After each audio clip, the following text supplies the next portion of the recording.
Friends, when the President of the United States openly pushes for comedians to be fired, this is not just about late night jokes anymore. It's about free speech, political power, and the future of democracy. So let's break down what's really happening. Okay, first see what Kimmel said after the returning of his suspension. Jimmy Kimmel Live returned to the late night lineup last night, nearly 1 week after ABC pulled the show off the air amid controversy over Kimmel's comments about the assassination of Charlie Kirk. In an emotional opening monologue, Kimmel addressed the remarks that led to his suspension while fiercely defending free speech, criticizing the Trump administration over what he called anti-American attacks on the First Amendment, and thanking those who supported him. The President of the United States made it very clear he wants to see me and the hundreds of people who work here fired from our jobs. Our leader celebrates Americans losing their livelihoods because he can't take a joke. He was somehow able to squeeze Colbert out of CBS. Then he turned his sights on me, and now he's openly rooting for NBC to fire Jimmy Fallon and Seth Meyers and the hundreds of Americans who work for their shows who don't make millions of dollars. And I hope that if that happens, or if there's even any hint of that happening, you will be 10 times as loud as you were this week. We have to speak out against this stuff.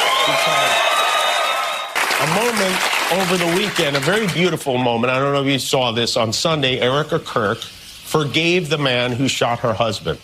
She forgave him. That is an example we should follow. If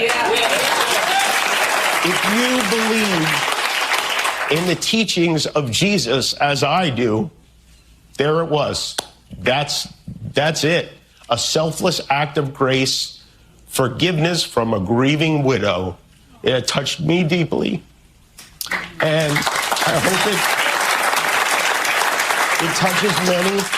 And if there's anything we should take from this tragedy to carry forward, I hope it can be that, and not this. Maybe most of all, I want to thank the people who don't support my show and what I believe, but support my right to share those beliefs anyway. People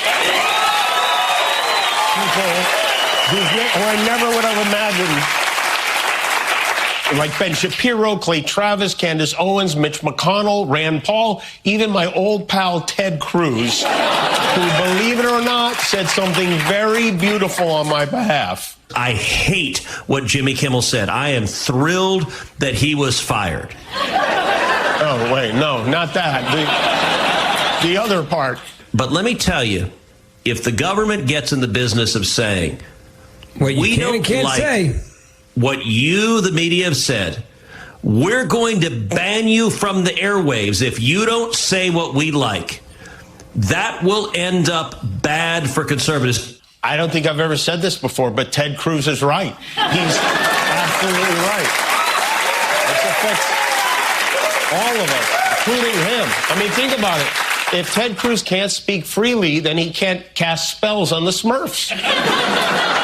Even though I don't agree with many of those people on most subjects, some of the things they say even make me want to throw up. It takes courage for them to speak out against this administration, and they did, and they deserve credit for it. And thanks. Wow. That was beautiful, and in parts, biting in parts. It was a really strong message. That guy used to be the host of the Man Show, by the way.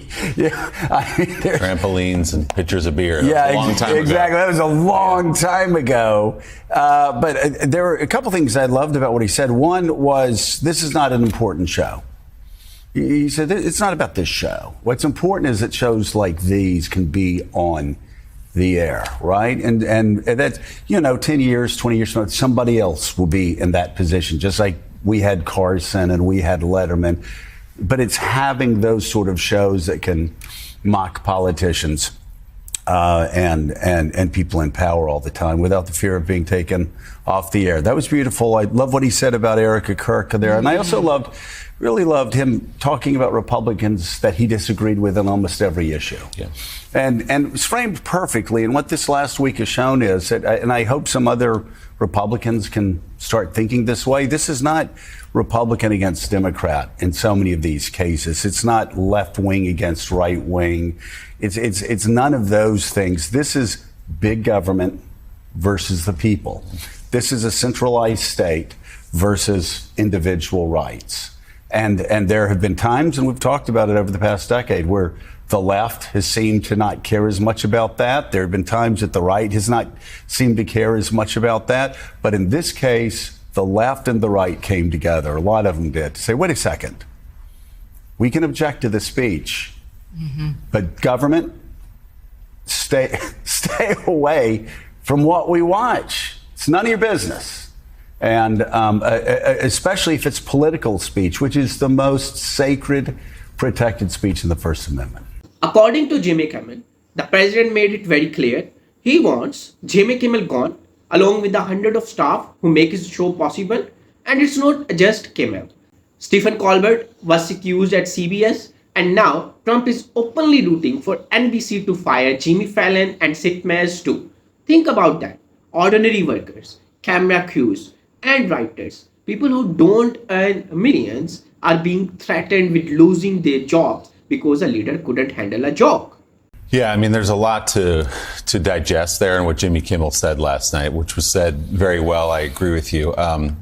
First of all, I think he was good to highlight Erica Kirk's message at the service the other day, which was of grace and mercy and forgiveness. I hope some others will adopt that, because it was in stark contrast to the message a lot of other people on that stage delivered, unfortunately. Another point to make, Jimmy Kimmel, whether you like him politically or you think he's funny or not, is objectively a good guy. And that comes from everybody who's worked with him, everybody who knows him, from his staff, the people around him.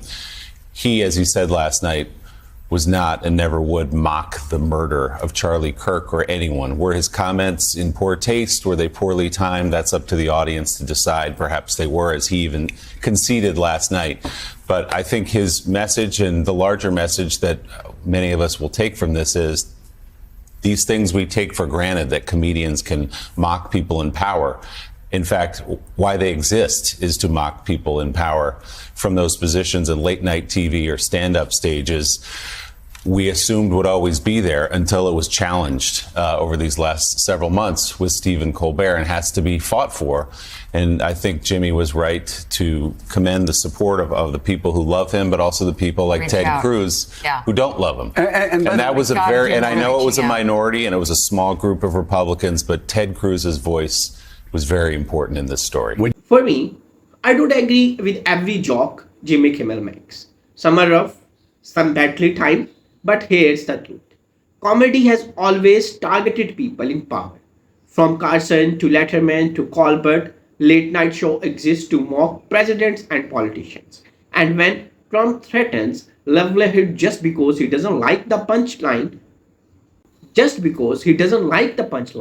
it exposes his hypocrisy.